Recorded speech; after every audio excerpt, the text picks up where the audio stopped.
perjuangan sebuah organisasi atau kita tuh nyiapin calon-calon untuk melanjutkan himpunan ke depannya gitu.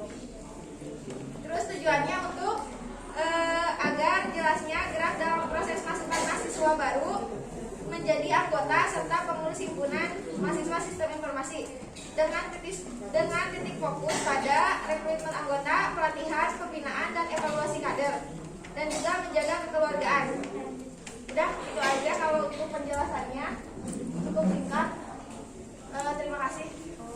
Mungkin selanjutnya tambahan sedikit mungkin bicara tentang pengkaderan, mungkin ada kata lain yaitu kader. Apa itu kader? Kader adalah orang-orang yang bisa memberikan nutrisi keilmuan gitu kan. Kalau di himpunan itu kader-kader himpunan itu adalah angkatan-angkatan yang sudah minimal 1 tahun berada pada atau menjadi anggota himpunan. Contohnya mungkin angkatan 19 dan angkatan 18. Nah, kontekstualnya nanti teman-teman ketika masuk ke himpunan masih menjadi anggota, masih menjadi orang-orang yang membutuhkan asupan keilmuan gitu.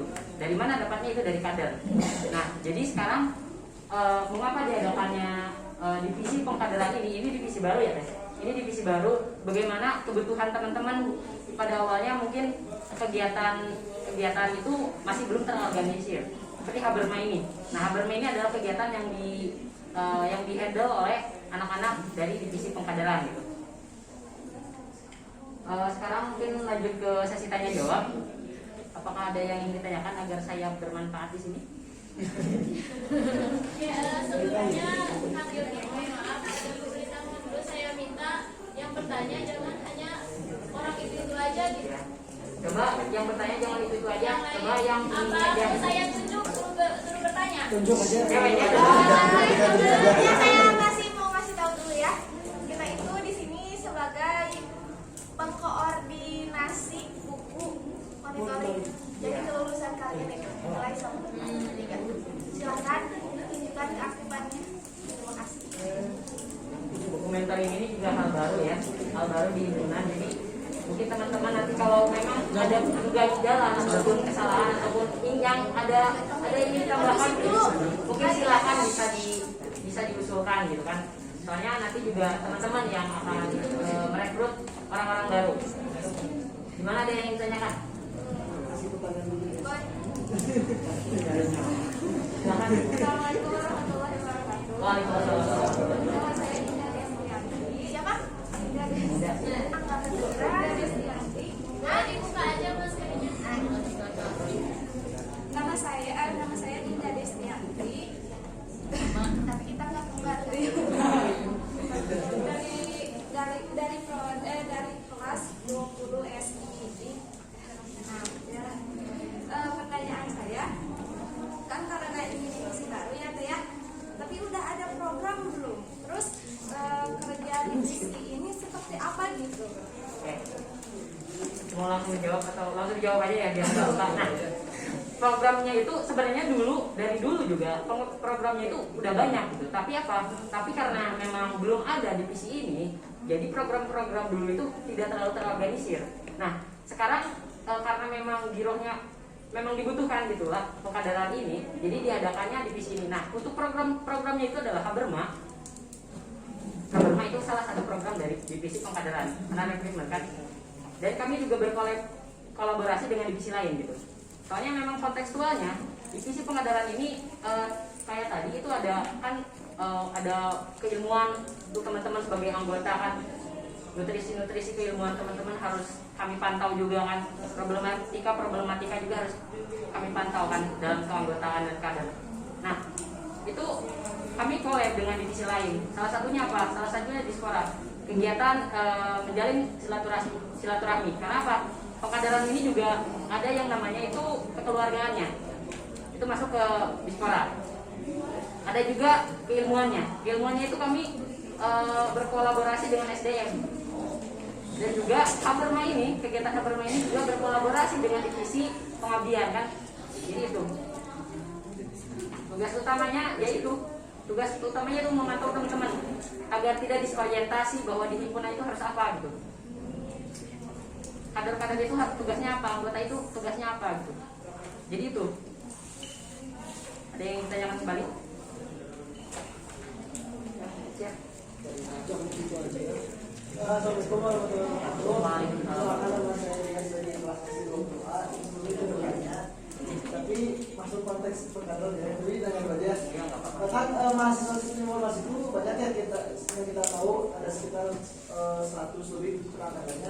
Nah, kenapa yang tadi saya lihat di tiap-tiap divisi ini divisi itu hanya sedikit, bukan yang datang tapi yang anggotanya gitu yang sedikit. Jadi sisanya itu pada kemana gitu?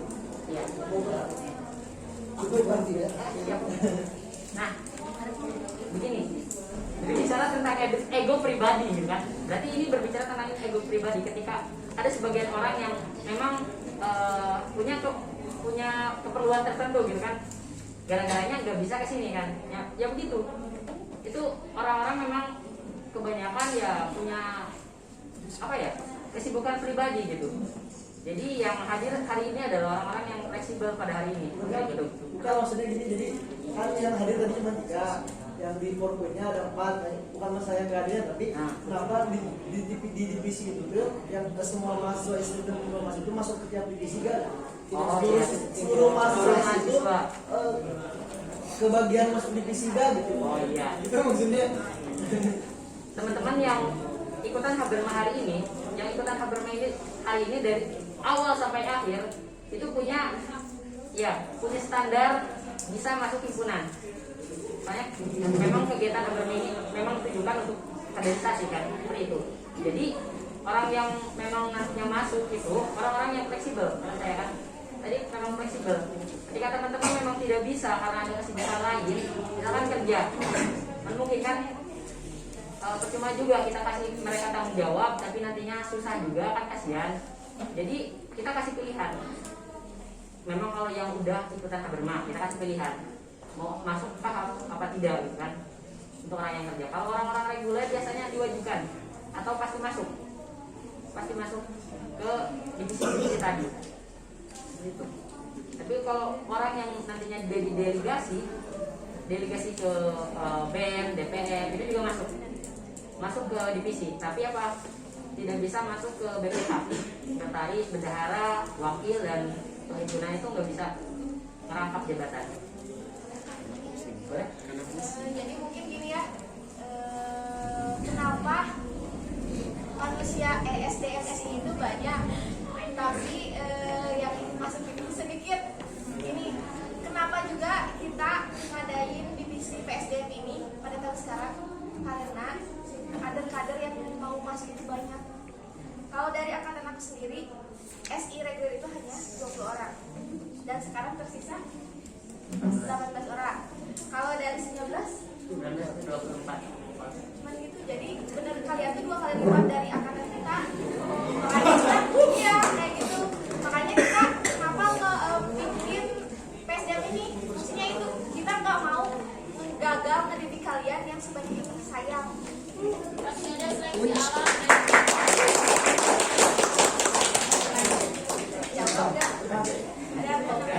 Juga ya gini, kalau untuk di PSDM ini, jadi bukan hanya kita istilahnya mengambil kader-kader nih yang kayak punya kemampuan atau kemauan di organisasi, misalkan nanti kita untuk delegasi di DPM atau di BEM kayak gitu. Terus kita juga harapannya itu selain di organisasi juga kita pengen melihat atau pengen menghimpun mahasiswa di SI ini yang istilahnya punya kemampuan dan kemauan dalam bidang akademik, kayak misalkan nanti kan ada perlombaan, ada debat di hukum gitu ya, di ilmu hukum maksudnya.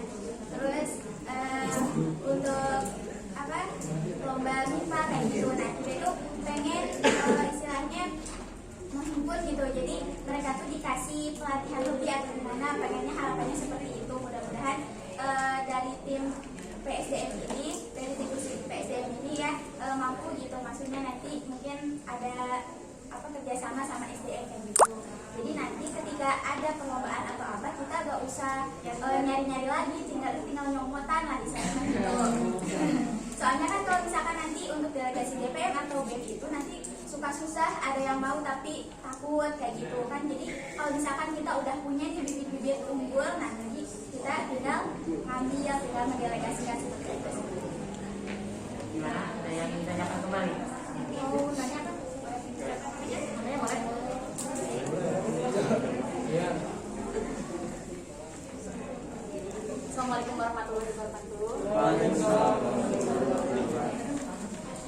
Saya Wafda Naum Mardia, saya dari kelas SI 20A. Izin bertanya. Contoh dari pelaksanaan, pelatihan, pembinaan, dan evaluasi kadar itu selain dari acara bermain sendiri, apakah akan dilaksanakan kegiatan-kegiatan lain untuk membina dan mengevaluasi kadar yang akan datang? Terima kasih. Tadi itu di apa? Kita pelatihan pembinaan dan evaluasi kader. Yang kedua ya, yang ya kata saya tadi kan kami ini kolaborasi dengan divisi lain. Kalau yang pelatihan dan pembinaan itu kolegnya itu dengan divisi SDM, sumber daya manusia. Kan di sana ada proker-prokernya ya, yang kayak ngopi bareng gitu, ngoding bareng, kayak ngoding bareng atau hal-hal tersebut. Nah nanti kan teman-teman juga seperti tadi kan, jadi tugas kader itu memberikan asupan nutrisi. Nah teman-teman yang membutuhkan nutrisinya harusnya bisa bertanya ataupun bisa mengevaluasi diri sendiri, analisa diri sendiri. Kita ini butuh apa loh? Kita ini butuh apa sih? Gitu. Nah baru diajukan ke himpunan. Jalurnya kemana? Mungkin bisa ke humas atau ke kami gitu, ke divisi pekaderan. Jadi jangan hanya menunggu gitu. Ada kegiatan ini loh. Tapi ketika kalian butuh, coba gitu. Kami sebagai tadi kan sebagai fasilitator gitu, sebagai kader. Ngobrol sama dan lumayan. Kayak gimana ya?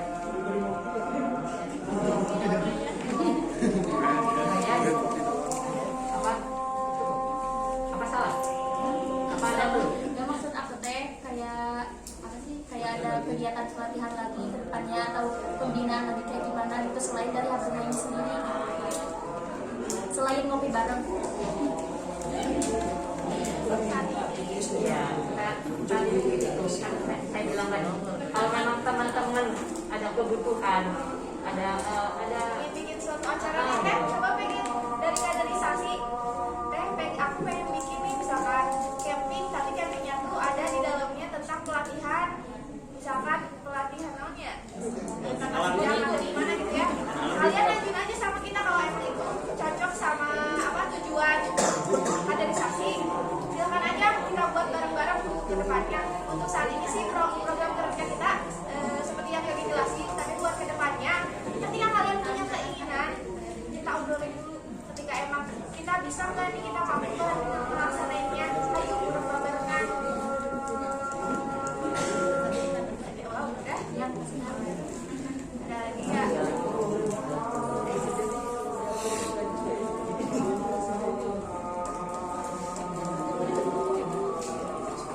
karena kalau memang nggak ada pertanyaan sebagian ibunya,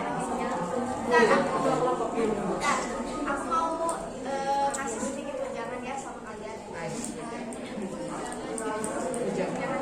Gini loh,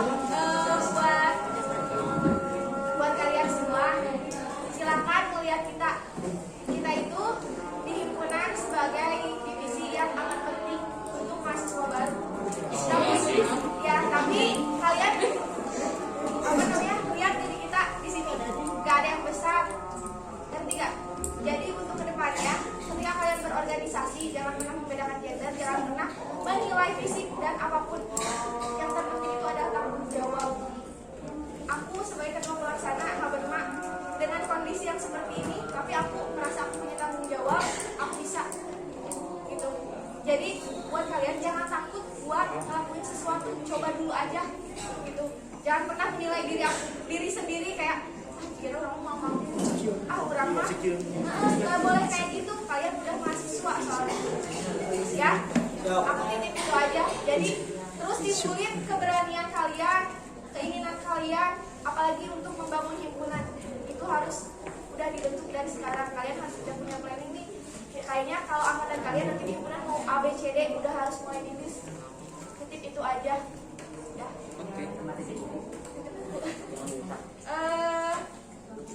Jelasin dulu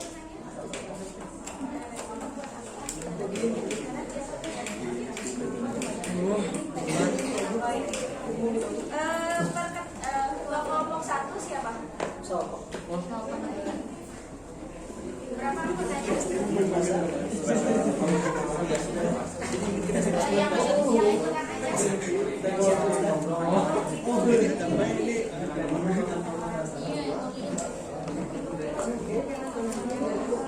jadi tanggung jawab kamu ya, harus sampai ke anak karyawan.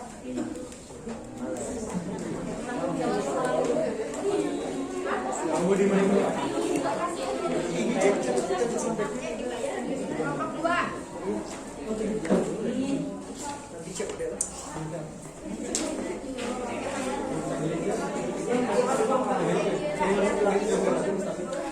Nanti dikasihkan karyawannya. Nanti pokoknya aku gak mau tahu kalau misalkan besok ada anak karyawan itu harus pegang buku itu, dan tanggal 28 semuanya harus sudah pegang buku itu. Kelompok 3.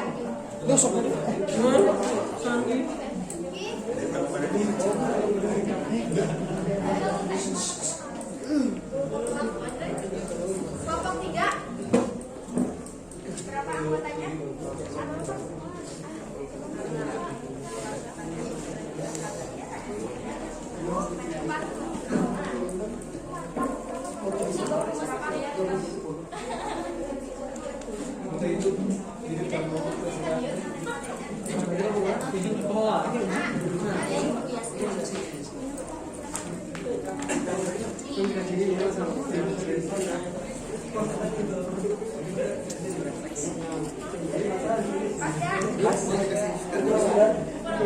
Tetap kondusif ya teman-teman. Selanjutnya, kelompok selanjutnya.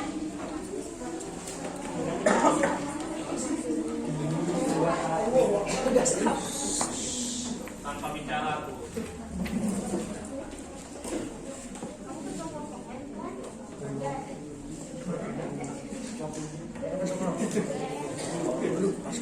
Itu ya, tanggung jawab anak karyawan. Iya. Kelompok selanjutnya.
Semuanya pada dulu ya. Udah pegang semuanya. Udah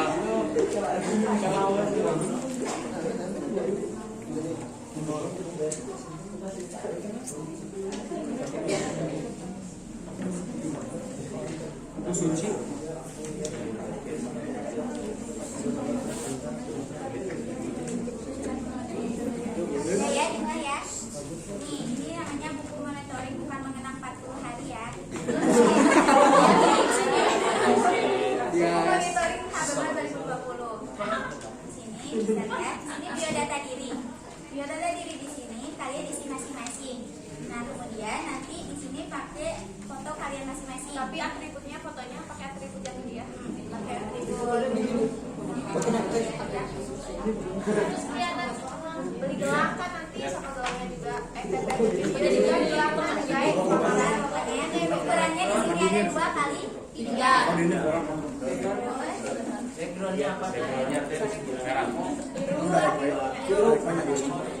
Kemudian di sini ada struktur kepengurusan di halaman 2. Nah, ini nanti kalian kan tadi udah ada pemaparan nih dari mulai ketua sampai divisi-divisinya. Nah, tadi kalian isi di sini ketua himpunannya siapa, kemudian wakil ketua siapa, sekretaris bendahara dari divisi-divisinya siapa. Ngerti ya? Ya. Kemudian, nah di sini ada form materi, ya lembaran materi. dari yang kemarin waktu pertemuan prahababa pertama, misalkan materi tentang KPMI, misalkan di sini pematerinya siapa, tulis ya di bawahnya pemateri siapa, kemudian nanti kalian itu tulis rangkumannya gitu. Nah, nanti Kalian nulis kemarin. Nah, kalau menurut kalian itu kebanyakan buat dipindahin, rangkum lagi aja. Tapi gimana caranya si buku ini itu harus penuh? tapi kalau misalkan Tapi tulisannya jangan segede alaihimnya. Ada sini tapi misalkan ini nih untuk satu materi misalkan KPMI misalkan banyak ya, jadi boleh dilanjut ke sini halaman sini boleh. Jadi nggak harus satu ini ya. Dan di sini nanti ada poin dan tanda tangan, nanti istilahnya nanti kita nilai kayak gitu poinnya berapa, terus yang di sini ada tanda tangan pemberi